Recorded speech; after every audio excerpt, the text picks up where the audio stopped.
একটা কথা ভালো করে বলি, সেই ছোটোবেলায় একটা গল্প পড়েছিলাম না, আঙুর ফল টক। মানে যে জিনিসটা আমরা পাই না, মানে ধরুন আপনি দোকানে জামা কিনতে গেছেন, দোকানদারকে জিজ্ঞেস করছেন যে এই জামাটার দাম কত, এত টাকা, এই জামাটার দাম কত, এত টাকা, এক্স টাকা, ওয়াই টাকা।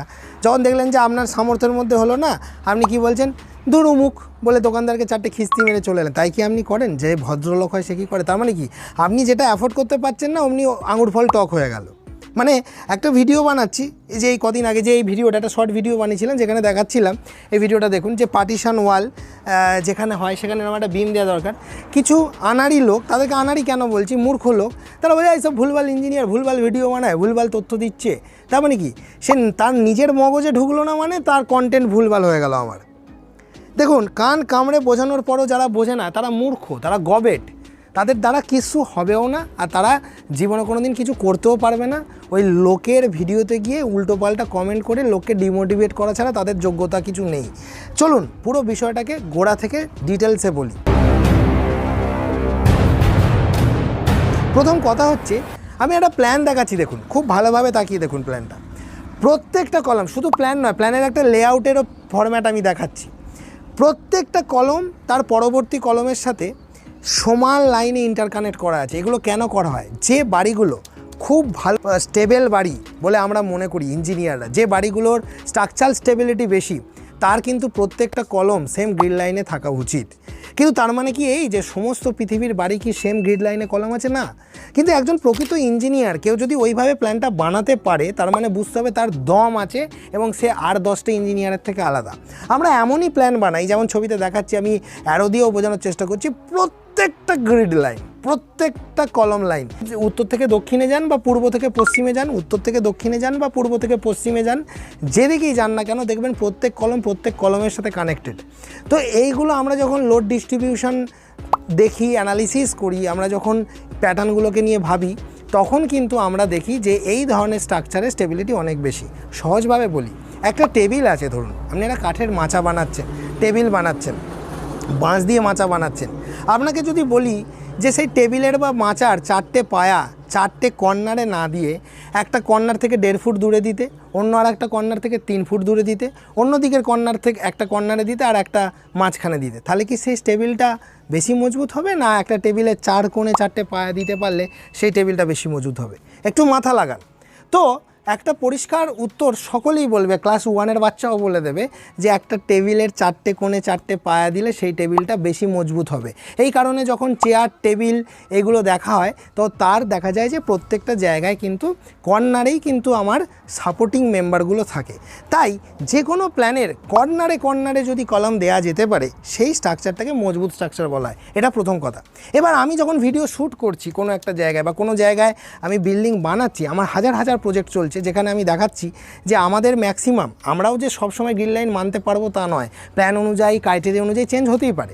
তবে আমার 70% প্রজেক্টে দেখা যাচ্ছে যে কলম অন্য কলমের সাথে সেম লাইন আছে, যেমন এই ভিডিওতে দেখাচ্ছি।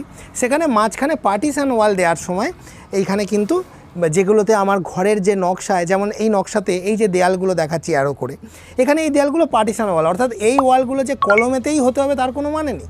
তো এবার এখানে কয়েকজন প্রশ্ন করেছে, যারা শেখার জন্য প্রশ্ন করে, যেমন একজন ভদ্রভাবে প্রশ্ন করেছে, দাদা এই পার্টিশন ওয়াল যে বিমটা দিয়েছেন, এর লোডটা কিভাবে কলম পর্যন্ত গিয়ে পৌঁছবে সেটা আমি বোঝাবো। ভদ্রভাবে প্রশ্ন করেছে, ভদ্রভাবে বোঝাবো। আচ্ছা বন্ধুরা, আপনি কি এখনও এই ভিডিওটি দেখেননি? যদি এই ভিডিওটি এখনও না দেখে থাকেন, তাহলে অতি সত্বর আই বাটনে ক্লিক করুন আর গিয়ে ভিডিওটা দেখে আসুন। আর যদি মনে হয় ভিডিওটা আপনি শেষেও দেখতে পারেন।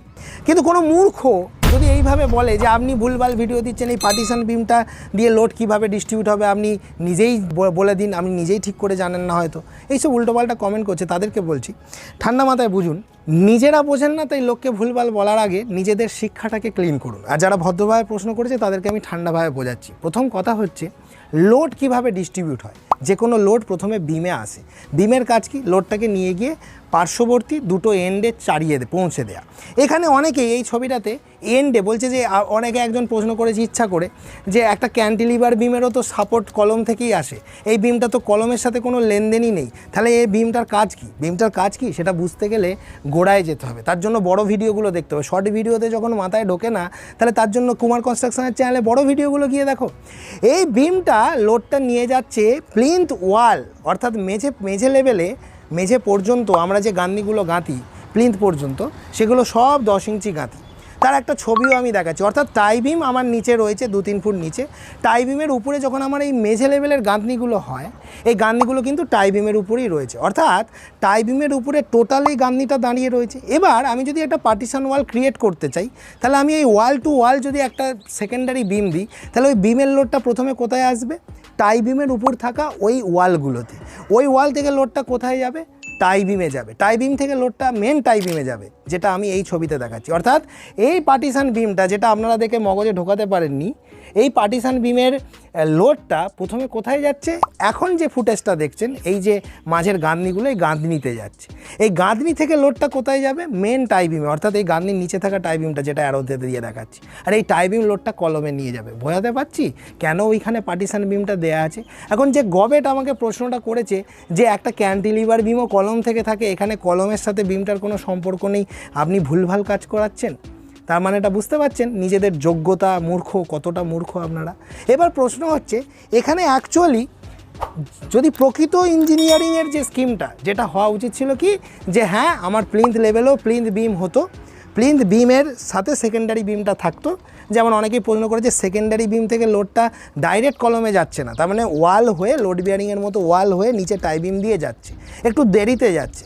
তাহলে সেটাও আমি সেই ভিডিওতে, এই ভিডিওটা যেটা আমার লিঙ্কটা আপনারা পেয়ে যাবেন একটু সার্চ করলেই, যে বোঝানো ছিল যে একজন মানুষ যে 2-2.5 ফুট নিচেই একটা টাই বিম দিয়েছে, যার পক্ষে বাজেটটা একটু বাঁচানোটা মেন উদ্দেশ্য, সে 2 তলার বেশি বাড়ি করবে না, এই সমস্ত বাড়িতে মশা মারার জন্য সে কামান দাগাতে পারছে না, তখন সেই ইঞ্জিনিয়ারের কাছ থেকে পরামর্শ করছে যে দাদা আমি যদি প্লিন্থ বিমটা না দিতে পারি তাহলে খরচাটা আমার অনেকটাই বাঁচবে। তো সেক্ষেত্রে আমি কি করব? সেক্ষেত্রে এই সেকেন্ডারি বিমটা ডাইরেক্ট প্লিন্থ বিমের মধ্য দিয়ে কলমের লোডটা না ট্রান্সফার করে ওয়ালের মধ্য দিয়ে করছে। বুঝতে পারছি? তো সেটা জানার জন্য তো বড় ভিডিওটা গিয়ে আগে দেখতে হতো যে ইনি প্লিন্থ বিমটা এখানে দিতে পারেননি, ওনার ইকোনমিক্যাল প্রবলেম, বা উনি ওনার বিল্ডিংটাকে বাজেট ফ্রেন্ডলি করার জন্য। তার মানে এই নয় যে এই কাজটা এখানে কিন্তু এইভাবে কেন করা হলো। অর্থাৎ একটা জিনিস বুঝতে হবে, স্ট্রাকচারাল ব্যাপারগুলো বুঝতে হবে, অঙ্কটা বুঝতে হবে, লোড কিভাবে যাচ্ছে। বিম দেয়া হয়েছে মানে বিম লোডটাকে নিয়ে পার্শ্ববর্তী দুটো দেয়ালে চালিয়ে দিল। এবার সেই দেয়ালটা লোড বহন করে নিচের টাই বিমকে দিল, নিচের টাই বিম লোডটাকে ডিস্ট্রিবিউট করছে কলমে। সেটা কে অঙ্কটা করছে? অঙ্কটা করছে এই ইঞ্জিনিয়ার। অর্থাৎ সেই অঙ্কটা কে করছে? এই ইঞ্জিনিয়ার করছে। এবার কোনো একজন ইঞ্জিনিয়ারিং স্টুডেন্ট যদি আমার এখান থেকে শিক্ষা নিয়ে শিখতে চায় যে দাদা আমার কি করা উচিত, আমি তাকে একটা কথা বলতে পারি যে এইটা হচ্ছে যেগুলো বাজেট ফ্রেন্ডলি বাড়ি সেখানে করা হচ্ছে। যেখানে অ্যাকচুয়ালি করতে চাইবে এটা টোটাল একটা টাই বিমের মতোই মেঝে লেভেলে প্লিন্থ বিম হতো, তাহলে সেকেন্ডারি বিমগুলো ডাইরেক্ট প্লিন্থ বিম দিয়ে লোডটা কলমে পাঠাতো। এই তো বিচার। তাহলে প্রকৃত জিনিস বুঝতে গেলে ওই 30 সেকেন্ড 40 সেকেন্ডের শর্ট ভিডিও থেকে বোঝা যাবে না। প্রকৃত জিনিস বুঝতে গেলে বড় ভিডিওটা বুঝতে হবে। কেন ইঞ্জিনিয়ার বাবু এখানে এটা করলেন না, কেন এটা করলে কি হতো, না করলে কি হচ্ছে, কোন জিনিসটা অ্যাকচুয়াল জিনিস। কিন্তু আমি কোনো মতেই ওই পার্টিশন ওয়ালটার জন্য কলমটাকে ওই জায়গায় লাইনে টেনে আনতে পারবো না, তাহলে ওভারঅল বিল্ডিংয়ের স্টেবিলিটি কমে যাবে, যেটা দিয়ে আমি ভিডিওটা শুরু করেছিলাম। অর্থাৎ যে টেবিলের 4 কোণে 4টে পায়া না দিয়ে আমি এখানে ওখানে পায়াগুলো দিতে পারি না। তাই স্ট্রাকচারাল স্টেবিলিটির কথা মাথায় রেখে ইঞ্জিনিয়ার কিংসুক কুমার যে বিল্ডিংগুলোতে এটা করছে সেই বিল্ডিংগুলো কিন্তু 1 নম্বরে র্যাঙ্ক করবে। আচ্ছা বন্ধুরা, আপনি কি এখনও এই ভিডিওটি দেখেননি? যদি এই ভিডিওটি এখনও না দেখে থাকেন তাহলে অতি সত্বর আই বাটনে ক্লিক করুন আর গিয়ে ভিডিওটা দেখে আসুন। আর যদি মনে হয় ভিডিওটা আপনি শেষেও দেখতে পারেন। এবং যেগুলোতে আমরা করতে পারছি না কোনো কারণে, অনেক বিল্ডিংয়ে আছে, যেমন এই ধরনের প্ল্যানগুলো দেখুন, অনেক বিল্ডিংয়ে দেখবেন একটা কলম থেকে বিম গিয়ে অন্য বিমের পেটে গিয়ে ঢুকছে, সেখানে কোনো কলাম নেই, সেইখানে ডিজাইনটা সেইভাবেই করা হয়, সেটাও সেফ, সেখানেও করা হয় যাতে সেই লোডটা ডিস্ট্রিবিউট ঠিকভাবে হয়, সেটা ইঞ্জিনিয়াররাই অঙ্ক কষে কষে বার করে অ্যানালিসিস করতে হয়। কিন্তু এটা অনেক বেশি ওর থেকে যদি আপনি তুলনামূলকভাবে বলেন যে কোনটা বেস্ট আর কোনটা গুড, কোনটা বেটার, তাহলে আমি বলবো প্রত্যেকটা কলম সেম গ্রিড লাইনে থাকা সেটা বেস্ট। আর সেম গ্রিড লাইনে থাকলে তাহলে পার্টিশন ওয়াল কিন্তু আলাদা জায়গায় হতেই পারে, আর পার্টিশন ওয়ালের জন্য সেখানে সেকেন্ডারি বিম এরকম দিতেই হতে পারে। আর সেই সেকেন্ডারি বিম থেকে লোডটা কোথায় কিভাবে কলমে যাবে সেই ফান্ডামেন্টালটা আমি কিন্তু ভালোভাবে বোঝালাম।